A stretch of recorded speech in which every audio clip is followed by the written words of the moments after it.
Hey everybody, welcome to the Dan the DM YouTube channel. I'm Dan, and today I've got something new for you. Today it's time for Story Time with Dan the DM. Stick around!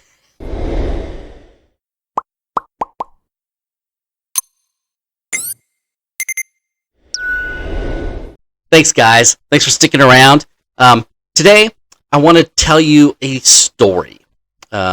Today I want to tell you the story of two brave adventurers who stuck it out and ended up beating the big bad for that session, and it was awesome. So, what happened? So, to tell you what happened in this session is I need to kind of take a step back and tell you what happened at the very beginning of the session, because it's really important with what happens further down the line. So, warning, this session may have had some questionable DM rulings. I think I've mentioned it before. I go for rule of cool. So if the players can give me a good reason for something working, I'm going to give them the ability to do it. Also caution, if you don't like characters dying, I don't like characters dying, but this might not be the session for you. That said, my players are going through Cholt.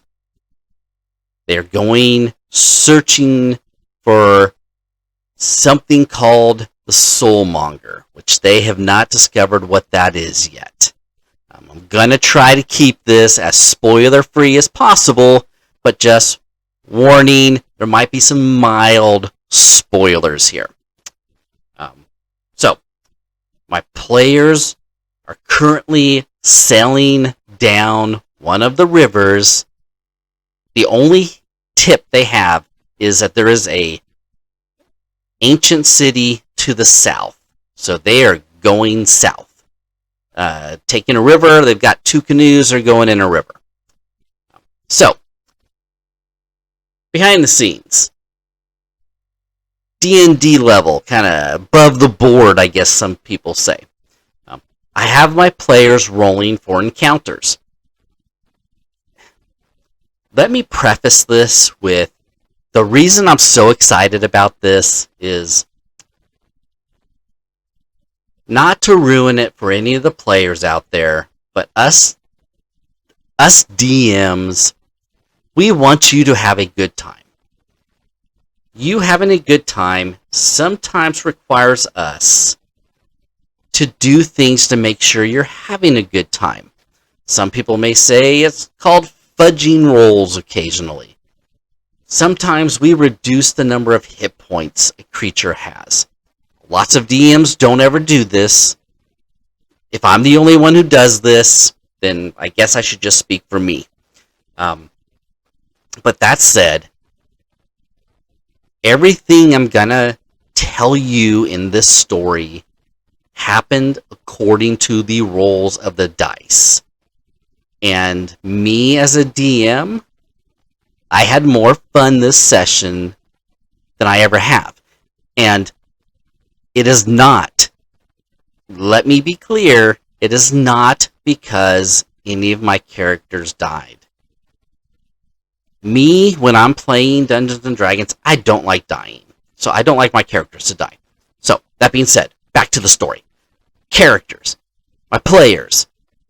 A band of turtles in Cholt. Yes, that was my idea. But a band of turtles in Cholt. They are sailing down the river. And they hit a river encounter. This river encounter just happens to be, and I won't say what it is, again, trying to avoid spoilers, but it is a creature that if you have a friendly, positive encounter with it, it might just bestow you with a certain gift. The bard in our party, who actually had the highest perception check and saw this creature, reacted very positively to it. Had a very friendly interaction, peaceful interaction with it. Did not immediately try to kill it. I'm not saying I'm looking at any of my players out there, but I'm looking at my players out there. Probably looking at some of you other players out there. Had a very peaceful, friendly interaction. Now, in this case, this creature doesn't really respond, doesn't speak, but it's more responds in gestures. But it also responds in gifts. I let my player roll to see what happens. Because it's important to the story, I'll tell you, this player got a special charm. This special charm ended up being that she could cast summon animals 3 times at 3rd level. That was it. So, that's all that happened in this encounter. It becomes important later. So, players continue down the river. Those of you that have played Tomb of Annihilation may know that the traveling can get a little onerous. So we did kind of a quick traveling montage, and ultimately they're sailing down the river and they see a tall tower with a burning fire, a beacon burning at the top of this tower. 350-foot tall tower. One other thing I left out is, for this session, 3 of my players let me know before the game that they weren't going to be able to make it. Normally have 7 players. So that left 4 players that were going to be doing this session. Keep that in mind as well. So far we have one of the players received a special charm. Only have 4 players. And they're approaching a tall tower that looks like a finger with a fire burning at the top of it. No spoilers, but they're approaching a tower. They get out of their boats and they go to the tower. They stealth to the tower. Now, as they're approaching the tower, they don't really pay much attention to what's going on around the tower. But they are smart enough to stealth in. Very high party combined stealth roll. So they feel pretty confident that they are moving towards the tower without being noticed. They get to the tower. They proceed to start climbing up, the 4 of them. They get up to the 1st level, get through that level, the encounter on that 1st level, find their way up to the 2nd level, get up to the 2nd level of this tower. 1st level, they're at 90 feet. 2nd tower, they go up another 60 feet, so they're 150 feet up. Figure out, get through that level, and now they are standing outside on a ledge on the 2nd level, 150 feet up. This is where we pick up the story again. One of the characters wraps herself with a rope and says, there's a 2.5-foot ledge that proceeds away from them, goes down to the corner, and goes around one of the ledges. They're going to head out. They're going to scout this out and see what's going on. The other 3 players, they're going to hold on to the rope. First one goes down, successfully gets around. Nothing happens that might happen when you're 150 feet up in the air. Think Neo in the Matrix. Sorry, that might be a spoiler, but nothing happens to the first character who goes down to the corner, goes around the corner, proceeds to go down to the other side of the tower. Now, one thing that they didn't really do was talk about any kind of a signal or a sign or how they were going to communicate if they had found something. So that player finds what they need to find, and maybe it's a mild spoiler, but they find a ladder up to the next level by going down this ledge, going around the corner. They proceed to start pulling on the rope. They hadn't communicated what this meant. One of my players, who was doing an awesome job of role-playing and not metagaming, says, "Oh, my player would be worried. The ropes is getting yanked on. I'm going to run out there and see what's going on." So that player proceeds to go down the ledge.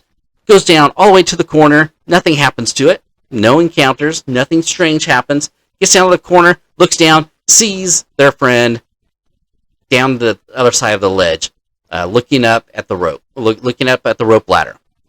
They motion to the other two players, who decide, yeah, okay, we're going to come down the ledge as well. All the time, I'm thinking, what's going on with that rope? Two of the characters didn't say they're tying themselves off, and I asked them specifically, what are you doing? And no, we're just moving down the ledge. Well, another mild spoiler. When you're 150 feet up, sometimes there's wind. Let's just say maybe there's a 1 in 6 chance that a really strong wind may blow down that side of the tower, and you might have to make dexterity saving throws to try to stay on that ledge. 150 feet up. I roll a 1. I roll a 1 in front of the players. Every time they move down that ledge, each character, I'm rolling a d6. I'm not telling them why I'm rolling it, but I'm rolling it in front of them. So, we've got 1 on the ledge.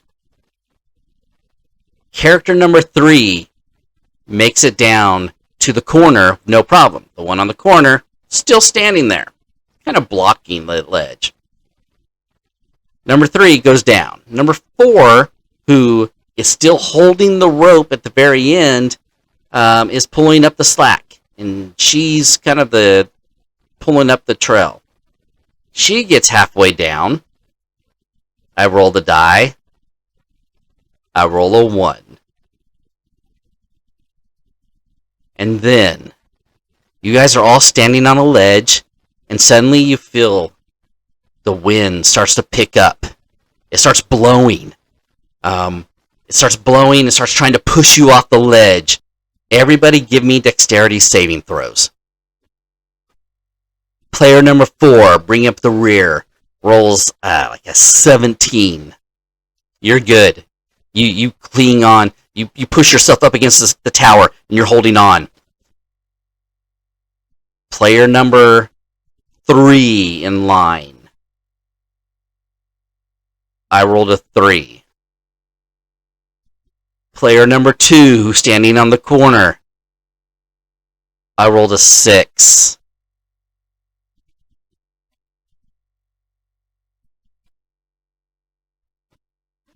You're not holding on to the rope, right? Both of them say, no, we were not holding on to the rope.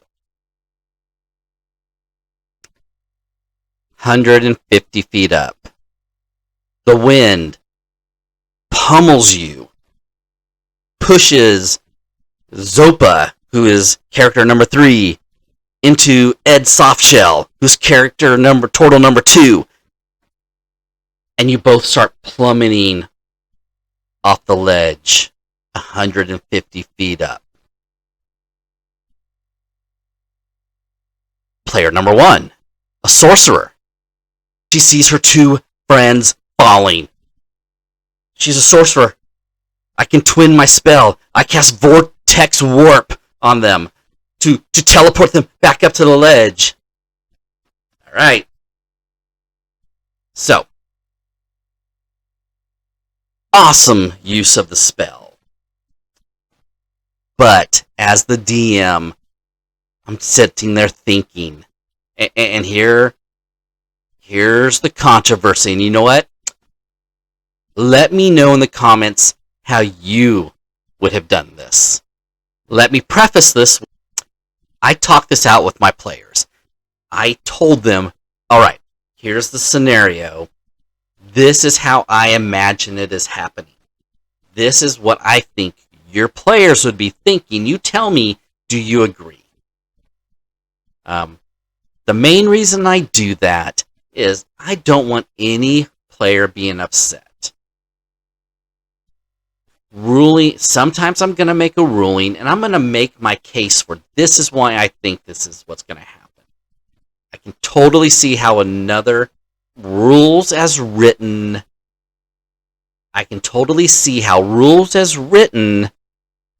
both these players could have said, we choose to fail this saving throw. But that's not where we're at yet. So my sorcerer is thinking through the process, and she says, I can do this. I can cast Vortex Warp. I can twin it, because I'm a sorcerer using one of my sorcerer points. I can cast it on both of them. They can choose to fail the Constitution saving throw. Not so fast. The other two players are falling. They've just been blown off this ledge. My interpretation is to be able to choose to fail a saving throw is, to me, that's a meta decision, right? To me, if I put myself in the place of the characters, the PCs, would they know this spell's being cast on them? And would they have the ability to know that their friend was casting this spell?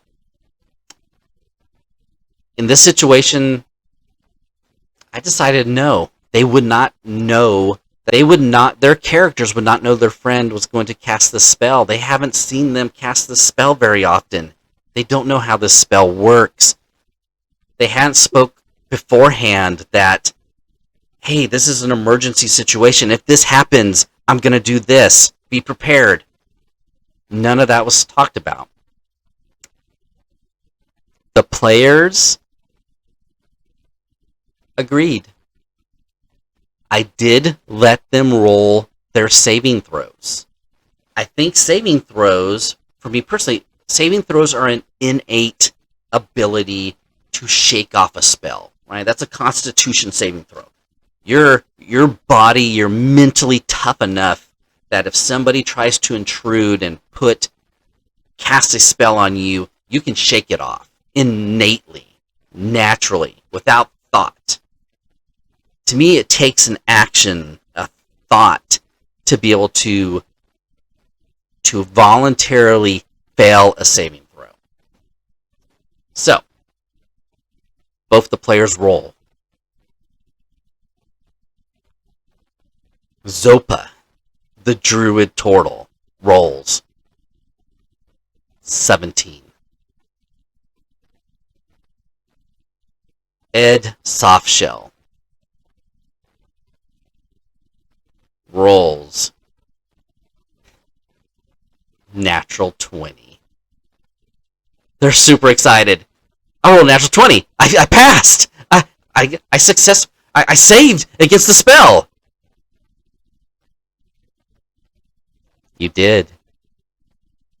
You saved against the spell, and then the realization hit them. You're not teleported. And I proceeded to roll 15 D6.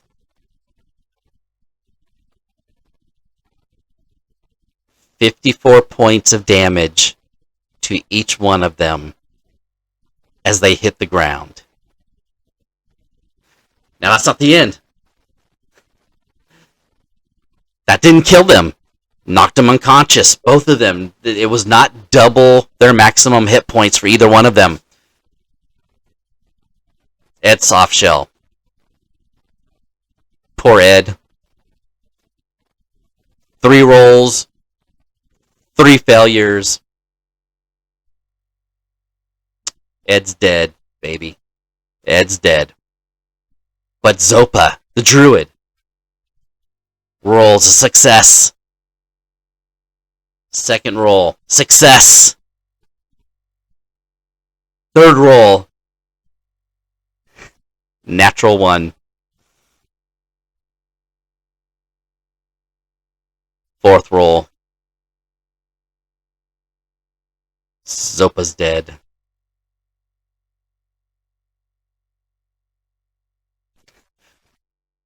Both the players are okay with this. Both the players are looking forward to starting new players. Have already contacted me what the new next character they want to play are. So that made me feel good as a dungeon master. But that's not where the story ends. The 2 players that are left, the player number 4, the Bard. The Bard from earlier in my story. She's still alive. She makes her way around, successfully makes it. They proceed up to the next level. Earlier in the story, she got this boon, this special charm from a creature of Cholt. I, as the DM, had forgotten about it. All the DMs out there know we have so much going on. It's really easy to forget about things. Which actually creates, for me as a DM, as a player, awesome moments. Because it gives my players opportunities to surprise me. As a DM, I feel so many times that I have to be in control of everything that's happening in this world. That sometimes as a player, I lose that part of the game where I get surprised by things. So having my players have the ability to remember things and surprise me is super cool. So my players, not to let, you know what, I will cut this short. My players get up to the next level. They have an encounter. My Bard breaks out that one of those charms. She casts the spell. She summons 2 saber-toothed tigers. Both of them CR1. But I didn't spend a lot of time researching it because it sounded freaking cool. 2 turtles, 2 saber-toothed tigers. They freaking kicked butt for the rest of the adventure. They took out the encounter on level 3. They rescued somebody that's really going to benefit them further into the adventure. Go up to the next level. The 4 of them end up taking out the big bad for this session. 4 of them, as a matter of fact, with just spectacular finishing, the saber-tooth tigers pouncing, casting Thunder Wave, blowing things off of the top of the tower. The final finishing move was the 2 saber-tooth tigers, both of them for flavor, spinning around, coming and pouncing on the big bad guy and throwing them off the edge and going over the edge with them. Because they're just fake creatures. Just remember, they're not real creatures. They're not real animals, so no saber-toothed tigers were harmed in this adventure. And I'm pretty sure the saber-toothed tigers will be back. But it was such a great time. The 2 players finished that tower, got the reward for finishing that tower, got the perks for finishing that tower that the whole party will benefit from. It was just an incredible session. Um, it was one of those times as a DM that it was the best, one of the best sessions as a DM. And when I say one of the best sessions, I've had these before, but to me, it was one where me as a DM, as the player, I got surprised. Me as a DM, building up my players, I got to see them grow. I got to see them learn. I got to see them really play Dungeons and Dragons. Which, for me as a DM, I couldn't want anything else. I couldn't want anything more than that. It was just an awesome time. I hope I can start doing some more of these videos for you. I hope you like these. If you did like this video, please hit like, leave a comment. Let me know, how would you have handled some of these situations if you're a DM? If you're a player, have you ever encountered situations like this? Let me know your experiences. I would love to hear them. If you think any of your friends would like this video, please hit share. I hope you enjoyed this. Thank you so much for watching this video. If you haven't subscribed yet, hit subscribe. We're almost at 300 subscribers, which I know in the scheme of things it's not very many, but for me, it's awesome that any of you have watched these videos and enjoy these videos. And if you can learn anything, I'm very happy that I can help you guys learn stuff. That said, thanks for watching this video, and I'll see you guys next time. Thanks for watching.